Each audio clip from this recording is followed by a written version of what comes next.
Alex motherfucking Pereira. POATAN Pereira does it again. Head kick knockout to Jiri Prochazka. Like we talked about going into this. What was Jiri going to bring that was different? What was it going to be? Because clearly the outcome was the same. There was really no difference. And even in the Rakic fight, you could tell that he didn't necessarily learn from the Pereira fight. I mean, going in, getting dropped. I mean, he got hit multiple times against Rakic. And then going into this bout, apparently POATAN and his team saw some clip of him warming up backstage right before the fight, and that he was improperly checking the calf kick. And when they noticed that he was doing that improperly, not only was he doing it wrong, but he was leaving his hands down. So they thought, oh, let's add in the head kick, and boom, here we have the result. It's so beautiful. Just like his coaches said, be careful what you post online because you never know who's watching. You never know who's getting intel. You never know who's reading what, watching what, understanding and learning and just before you go in there. So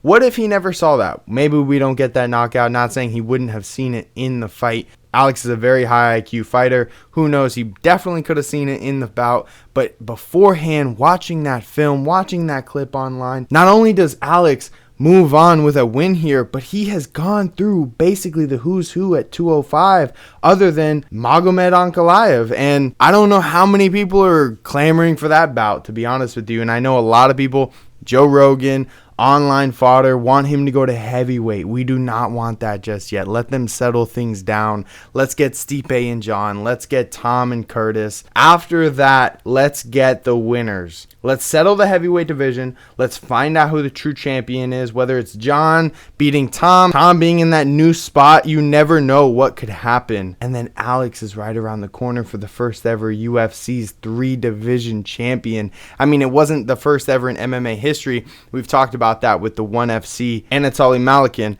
but that has its own controversies to it because the weight classes are clearly different. So I believe their middleweight is like 205, their light heavyweight's 225, and then their heavyweight is like anything under 265.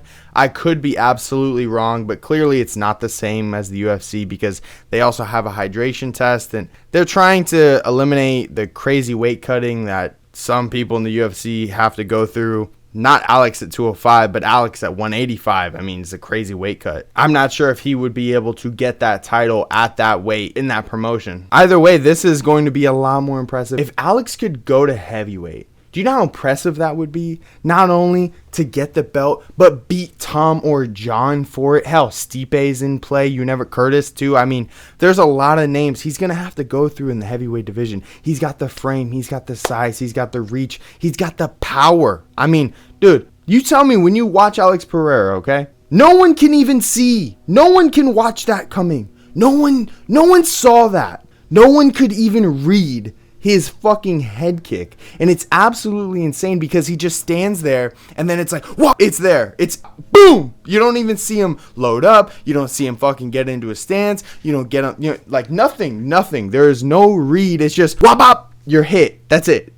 Alex Pereira done KO, did his shaman magic all over Jiri Prochazka in a second time. He's gone through Jamal Hill. He's gone through Jan Blachowicz, even though that one's a little controversial. We could see that one again. But Magomed Ankalaev is the last one other than Rakic, and Rakic just lost to Jiri, which Jiri just lost to Alex the second time. MMA math, I mean, clearly he is slowly getting through the 205 division. I mean, other than the top couple, you don't necessarily have the deepest of the division. Johnny Walker got knocked out again. I mean, like, the division's kind of changing, but those guys he's already gone through, those are the best ones in the division. There's nobody else for Alex to go through other than Magomed Ankalaev. His last win is against Johnny Walker, who just got KO'd again. Like, you see what I'm saying? Like, does he deserve it, or is it because Alex has gone through all of the competition at 205? And I think it's more that than deserving of a title shot. I'm so excited and so happy that Alex has gotten this opportunity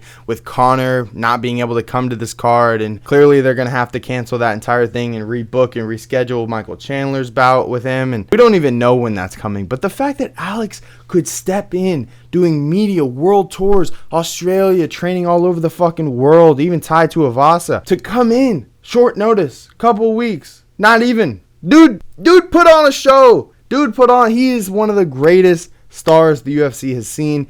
Izzy's right. We all understood the real reason Alex got pushed to the top. When you think about it, Alex has still gone through the who's who. He's still figured it out. I mean, Sean Strickland, champion. Beat Izzy, champion. Beat Jan Blachowicz, champion. Jiri twice, Jamal Hill. I mean, like, he's gone through the who's who. I'm just excited to see where does the UFC go next with him, because the UFC's 205 division, again, he's gone through them. Does he go up to heavyweight? We don't know. We're gonna have to see that, because the heavyweight division is so clusterfuck right now with the Tom and the John injury, and we don't even know what's happening right now with that. So once that gets resolved, I would love Alex Pereira just to be introduced into the heavyweight division so we can mix it right back up again, because that's some beautiful bouts. And John was talking shit how he just do Alex like he did Cyril, and I would love to see that too. I'm not rooting for anybody, but I would love to see the bout. Like, I don't know who knows. Can Alex fend him off? Can Alex drop John? Can Alex get in and defeat John if John can still go through Stipe,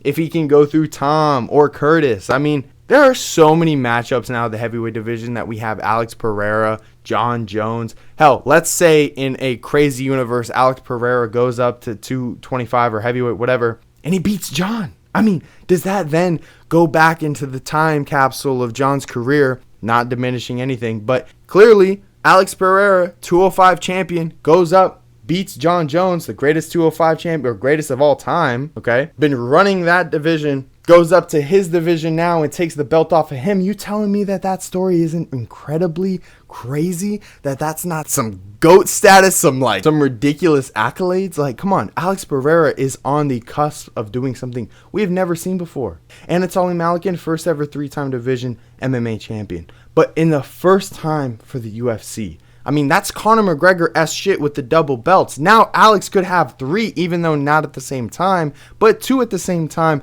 with his shadow reigning over the 185 division because he was already a champion and then left after he lost. So there is so many different things for Alex here moving forward. I'm excited. Let me know what you think. I don't know who his next matchup is, whether he goes heavyweight, whether it's Magomed. I'd assume it's him. We'll see how that bout goes, because he's saying he's going to knock out Alex. Jamal Hill wants Alex. I mean, there's so many people calling out Alex because he's the real superstar right now. Appreciate you, and I'll see you in the next one.